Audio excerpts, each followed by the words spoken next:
Cuando mi propio hijo me dio la primera bofetada, el sonido resonó en la sala como un disparo. No se detuvo ahí. Fueron 5 golpes secos en mi rostro, mientras su esposa aplaudía y él gritaba que me sacaran de mi propia casa para enviarme a un asilo. Caí al sofá aturdida, con el sabor metálico de la sangre en la boca y el pómulo palpitando. Pero el dolor físico no fue nada comparado con sentir cómo mi corazón de madre se rompía en 1000 pedazos irreparables. Él pensó que me había destruido para siempre, pero no sabía que 10 minutos después, el timbre de la puerta traería la justicia divina vestida de verde olivo. Suscríbete al canal y activa la campanita ahora mismo, porque esta historia real te enseñará que la dignidad no tiene precio. Tienes que quedarte hasta el final para descubrir cómo el destino puso a cada uno en su lugar exacto. Soy Rosario, tengo 74 años y he vivido toda mi vida cuidando mi hacienda en las tierras de los Altos de Jalisco. Esta es la historia de cómo el día más doloroso de mi vejez se convirtió en mi mayor prueba de fortaleza. Estaba yo parada frente al fogón, en esa cocina inmensa de techos altos que ha visto pasar a 3 generaciones de mi familia, sintiendo cómo el calor de la leña me subía por las piernas. El olor a chile guajillo tostado, a comino y a orégano fresco lo llenaba todo, impregnándose en las cortinas de encaje y hasta en mis propios poros. Estaba preparando birria. Fíjate lo irónico de la vida. Estaba cocinando el platillo de fiesta, el mismo que serví en el bautizo de mis hijos y en la boda de mi nieta, pero esta vez no había música ni alegría. Esta vez estaba preparando el banquete para recibir al notario y al hombre que venía a quitarme mi casa. Bueno, a comprarla, como insiste mi hijo Julián cada vez que me ve llorar, pero para mí se siente como si me estuvieran arrancando la piel a tiras. Mientras picaba la cebolla finamente, mis manos no dejaban de temblar sobre la tabla de madera, y mira que no era solo por esta artritis maldita que me ha dejado los dedos chuecos y adoloridos, después de tantos años de jalar las riendas del tractor, de ordeñar vacas en la madrugada y de desgranar maíz hasta que se me abrían las yemas. No, este temblor venía de mucho más adentro, venía del miedo. Levanté la vista un momento, y ahí estaba la foto de mi Rogelio, que en paz descanse, colgada en la pared principal. Me miraba desde el marco de madera vieja, con su sombrero de lado, y esa sonrisa tranquila que me enamoró hace 50 años. Sentí una vergüenza terrible que me quemó la cara. Le hablé bajito, entre el vapor de la olla que empezaba a chiflar, pidiéndole perdón por lo que estaba a punto de hacer, por no haber tenido la fuerza suficiente para defender la tierra que él cuidó con su vida para nosotros.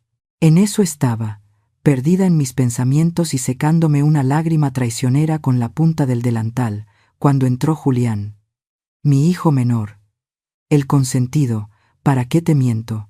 Siempre fue mi debilidad. Entró a la cocina como un ventarrón, azotando la puerta mosquitera, sin siquiera darme los buenos días, ni preguntarme cómo amanecí, o si me dolían las piernas con la humedad. Lo primero que vi fue cómo revisaba su reloj de marca, una y otra vez, compulsivamente, con esa desesperación nerviosa que se le ha metido en el cuerpo últimamente, y que lo hace sudar frío, aunque la mañana estaba fresca, aquí en Los Altos. Se acercó a la mesa donde yo ya tenía dispuestos los platos de barro, y sin mirarme a los ojos, me soltó de golpe la pregunta que me heló la sangre. Me cuestionó si ya estaba todo listo, con una impaciencia que lastimaba. Me advirtió, con un tono seco y duro que nunca antes había usado conmigo, que no se me ocurriera arrepentirme a la mera hora. Me dijo casi gritando que necesitaba esa firma hoy mismo, que no podía esperar ni un minuto más, porque sus compromisos no tenían paciencia. Ándele pues, mijo, pensé yo con el corazón apachurrado. ¿En qué momento te volviste tan ajeno? Su voz no tenía ni una pizca de cariño, solo urgencia y ambición. Sentí un nudo apretado en la boca del estómago, de esos que avisan cuando viene una desgracia grande. Mi madre siempre decía que el corazón de una madre nunca se equivoca, y el mío me estaba gritando a voces que vender la hacienda era un error fatal, que nada bueno podía salir de darle gusto a la avaricia. Pero ahí estaba yo, sirviendo la salsa, acomodando las servilletas bordadas que hice cuando me casé, fingiendo que todo estaba bien mientras por dentro sentía que estaba traicionando a mis ancestros. El olor a birria, que antes me daba tanta hambre y alegría, ahora me revolvía las entrañas y me dejaba un sabor amargo en la boca, el sabor de la despedida. Mientras servía la carne en los platos, no pude evitar que la memoria me traicionara y me llevara 20 años atrás, justo al día en que enterré a mi Rogelio. Me quedé sola, viuda, y con 3 hijos que sacar adelante en una tierra que parecía haberse secado junto con mis lágrimas. Todos en el pueblo, hasta mis propios cuñados, me decían que vendiera, que una mujer no servía para manejar un rancho, que mejor me fuera a coser ajeno. Pero no les di el gusto. Me subí al tractor yo misma, aprendí a pelear con las sequías y a regatear el precio del forraje con hombres que me miraban por encima del hombro. Trabajé de sol a sol, con la piel curtida y la espalda molida, todo para que a mis hijos no les faltara nada. Todavía recuerdo el día que caminé hasta la joyería del centro, con el corazón en un puño, para vender mis anillos de boda, los únicos testigos del amor que le tuve a su padre. Lo hice para pagar la titulación de Julián en Guadalajara, pensando que estaba invirtiendo en su futuro, diciéndome a mí misma que valía la pena quedarme sin ese oro en los dedos si mi hijo regresaba convertido en un hombre de bien. Qué lejos quedaron esas promesas de niño, cuando se me colgaba del cuello y me juraba que cuando fuera grande me iba a comprar una casa de reina y que nunca me dejaría trabajar. El Julián que tenía ahora frente a mí en la sala, mientras esperábamos al notario, no era ese niño cariñoso, ni tampoco el licenciado exitoso que yo soñé. Era un hombre derrotado, con la mirada huidiza de quien debe hasta el aire que respira, perseguido por deudas de juego y vicios, que él cree que yo ignoro, pero que una madre siempre sabe. Regresó a la hacienda, no para cuidarme, sino para esconderse, y ahora quería vender el techo de su propia madre, para tapar los agujeros que él mismo cavó con sus malas decisiones. La tensión en la sala era tan espesa que se podía cortar con un cuchillo. Fue entonces cuando Julián, sin siquiera un poco de vergüenza, se acercó y me susurró con voz demandante que había un cambio de planes. Me dijo que cuando llegara el notario, yo tenía que instruir que el cheque saliera exclusivamente a su nombre. Sentí que el suelo se me abría bajo los pies. Me enderecé en mi silla, sacando fuerzas de donde ya no tenía, y le dije con claridad que eso no iba a pasar. Le recordé que esta tierra era mi único patrimonio, lo único que me quedaba para asegurar mi vejez y mis medicinas, y que además lo justo era repartir lo que quedara con sus hermanas, porque ellas también son hijas de su padre. Al escucharme mencionar a sus hermanas, y mi negativa a darle todo el control, la cara de Julián se transformó. Se puso rojo de coraje, se le hincharon las venas del cuello y perdió cualquier rastro de respeto. Se paró frente a mí y me gritó cosas que nunca pensé escuchar de la boca que yo misma alimenté. Me echó en cara que yo ya había vivido suficiente, que mi tiempo ya había pasado y que él era quien tenía la urgencia y la necesidad ahora. Con una crueldad que me partió el alma, me gritó que para qué pensaba tanto en mis hijas, si ellas ni siquiera se dignaban a visitarme, que me habían olvidado y que el único que estaba aquí era él. Sus palabras se me clavaron como puñales, porque aunque fueran dichas desde la rabia y la manipulación, tenían ese filo de verdad que usan los hijos ingratos para desarmar a sus madres. En ese momento, entendí que para mi hijo, yo ya no era una persona, sino un estorbo entre él y el dinero. Me quedé mirándolo fijamente, buscando en sus ojos algún rastro del niño que alguna vez arrullé, pero solo encontré un vacío oscuro y una rabia que no reconocí. Con una calma que me salió de las entrañas, quizás prestada por la misma tierra de los Altos que tanto defendí, le dije firmemente que no iba a firmar. Le dije que mi dignidad y mi futuro no eran negociables. Fue como si hubiera jalado el gatillo de un arma cargada. Julián perdió la razón por completo. No vi venir el movimiento de su brazo, solo sentí el estallido en mi cara. El sonido seco de la primera bofetada resonó en la sala silenciosa como un disparo, rompiendo el aire y mi corazón al mismo tiempo. Antes de que pudiera siquiera procesar el dolor, vino la segunda, y luego otra, y otra más. Fueron 5 en total, 5 veces que la mano de mi propio hijo Esa mano que yo enseñé a persignarse se estrelló contra mi rostro con la intención de lastimarme. El impacto me hizo perder el equilibrio, y caí pesadamente sobre el sofá de terciopelo verde, ese que mi Rogelio compró para nuestros aniversarios. Me sentí aturdida, con un zumbido ensordecedor en los oídos y el mundo dándome vueltas. En mi boca sentí de inmediato ese sabor metálico e inconfundible de la sangre. Me había roto el labio por dentro, pero lo que escuché a continuación fue peor que los golpes. Escuché aplausos, lentos, burlones, crueles. Alcé la vista borrosa y vi a Vanessa, mi nuera, aplaudiendo desde el rincón con una sonrisa torcida en la boca. Dijo, con una satisfacción venenosa, que por fin alguien ponía en su lugar a esta vieja terca. Celebraba mi humillación, como si fuera un triunfo, sin una pizca de humanidad. Julián, lejos de arrepentirse al verme caída y sangrando, parecía haberse envalentonado con la violencia. Estaba fuera de sí, caminando de un lado a otro, como un animal enjaulado. Me gritó con una voz que desconocí, ordenando que me sacaran de ahí, refiriéndose a mí como una vieja asquerosa.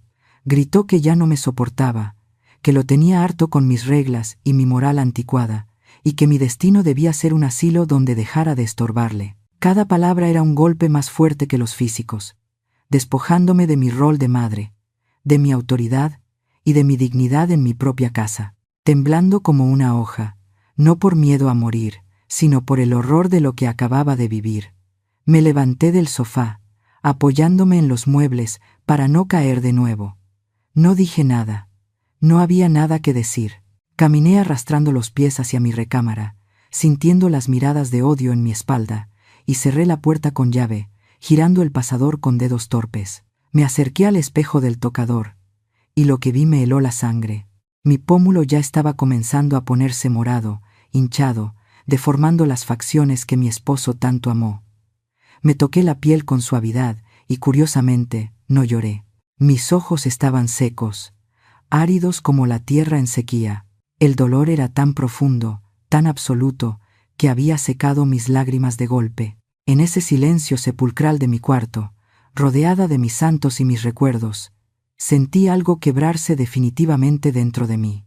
Supe, con una certeza aterradora, que el hijo que yo parí, el Julián que yo amaba, había muerto en ese instante, asesinado por la avaricia de este hombre extraño que ahora ocupaba su lugar. Pasaron apenas 10 minutos, pero ahí encerrada, con el corazón latiéndome en la garganta y el dolor pulsando en mi pómulo, se sintieron como 10 años de oscuridad. De repente, el timbre de la entrada principal sonó, retumbando en toda la casa como una campana de juicio. Escuché los pasos apresurados de Julián, viéndolo casi a través de las paredes, alisándose la camisa y ordenando a Vanessa con un siseo nervioso que se compusiera, que pusiera cara de gente decente, porque el dinero había llegado. Él creía que iba a abrirle la puerta a su salvación financiera, al comprador manso que traería el cheque para borrar sus deudas, pero no sabía que la justicia divina a veces llega vestida de verde olivo.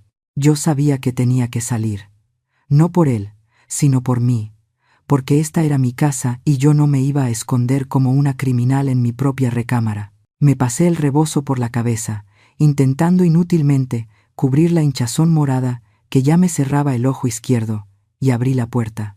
Caminé hacia la sala arrastrando los pies, y al llegar, el silencio que encontré fue sepulcral, más pesado que el de un velorio. Julián estaba pálido, con la mano todavía en el picaporte, paralizado, porque quien estaba en el umbral no era solo un comprador cualquiera, era don Anselmo, un hombre de los de antes, de sombrero y palabra de honor, ganadero respetado en todos los altos, y lo que más le dolía a mi hijo en ese momento, su propio padrino de bautizo. Pero don Anselmo no venía solo.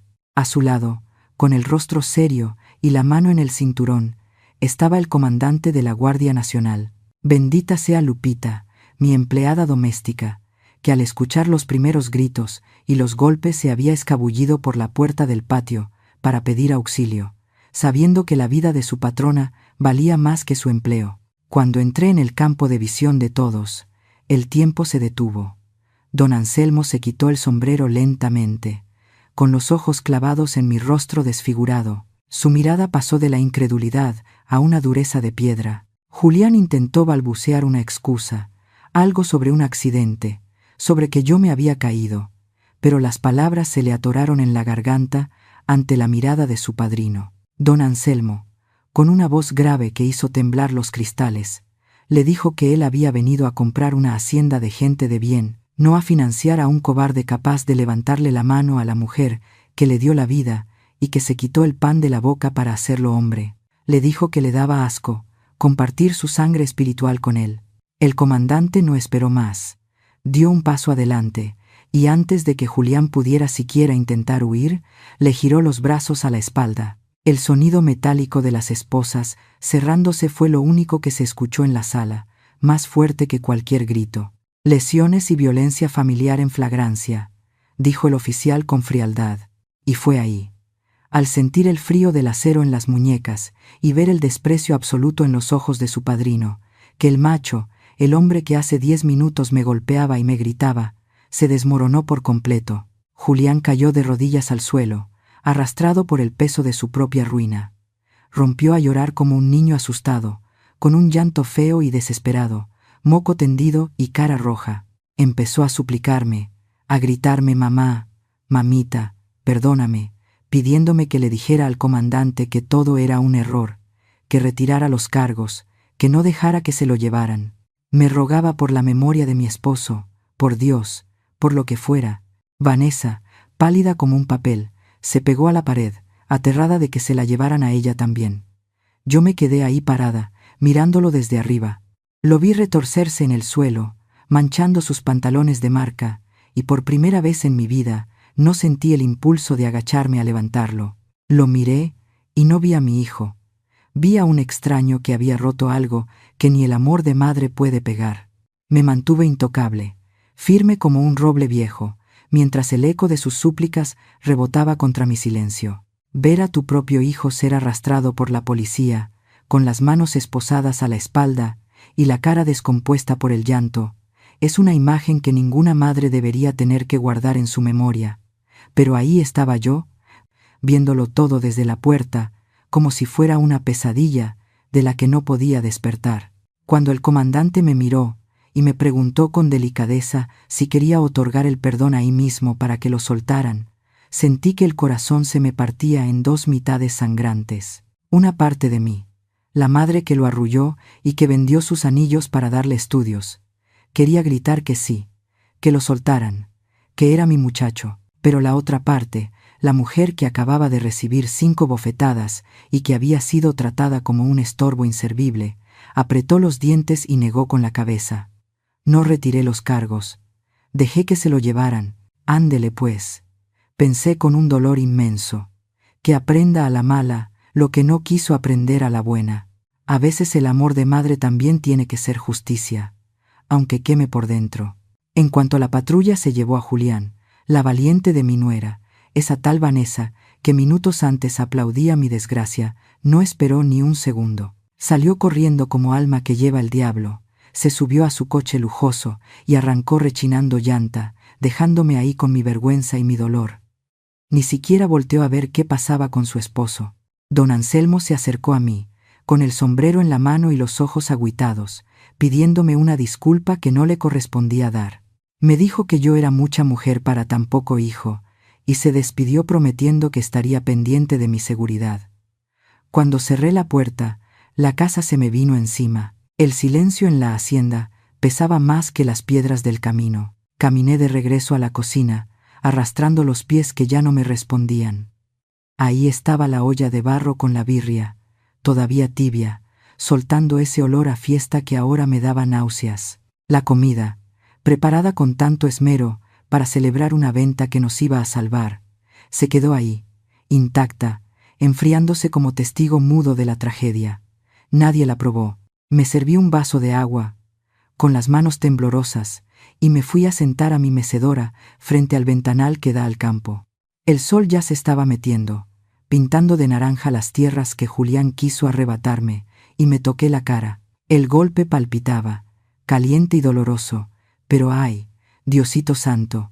Eso no era nada comparado con el hueco que sentía en el pecho. Me acordé de lo que me había explicado el licenciado hace tiempo, esas letras chiquitas de la ley que uno nunca piensa usar. Me dijo que la ingratitud, y más cuando hay violencia, es causa suficiente para desheredar a un hijo, para revocar cualquier donación. Hoy entendí que la ley de los hombres a veces coincide con la ley de Dios. Julián no solo perdió su libertad esa tarde, perdió su derecho a esta tierra, perdió la herencia que su padre construyó con tanto sudor, y lo más triste, perdió a su madre. Porque aunque yo siga viva, la madre que confiaba ciegamente en él se murió con la primera cachetada. Ya entrada la noche, con el cuerpo adolorido y el alma en hilos, me levanté y fui hasta mi pequeño altar en el pasillo. Prendí una veladora nueva y me hinqué. Aunque las rodillas me lloraran, miré a la Virgencita de San Juan de los Lagos, nuestra protectora aquí en los Altos, y me persigné. No le pedí que sacara a Julián de la cárcel. Él tiene cuentas pendientes que pagar, y un hombre debe hacerse responsable de sus actos. No, mi petición fue otra. Le pedí con toda mi fe que le salvara esa alma podrida que tiene, que le quitara la ambición y el rencor, y que algún día, cuando pague lo que debe, pueda encontrar paz. Me quedé ahí un largo rato, viendo la flama bailar, entendiendo por fin que la dignidad de una madre no tiene precio, no se vende ni se negocia, y que la justicia divina, igual que la legal, a veces tarda, pero siempre llega tocando el timbre cuando uno menos lo espera. Han pasado 6 meses desde aquella tarde amarga. Julián sigue enfrentando su proceso legal tras las rejas. Aunque mi corazón de madre sangra, sé que es la única forma de que enderece su camino. Mis hijas, al enterarse de la verdad, han vuelto a acercarse a la hacienda, rompiendo poco a poco el silencio que nos separaba. Hoy sigo aquí, dueña de mi tierra y de mi destino, curando mis heridas bajo el sol de los Altos, convencida de que hice lo correcto. Recuerden esto siempre, el amor de madre es incondicional, pero jamás debe estar por encima de nuestra propia dignidad y seguridad. Mi consejo es firme: protejan legalmente su patrimonio y nunca cedan sus bienes por presión o chantajes emocionales. La ingratitud es causa justa para cerrar la puerta. ¿Y tú? ¿Alguna vez has tenido que poner límites duros a tus propios hijos para darte a respetar? Con cariño, Rosario, 74 años.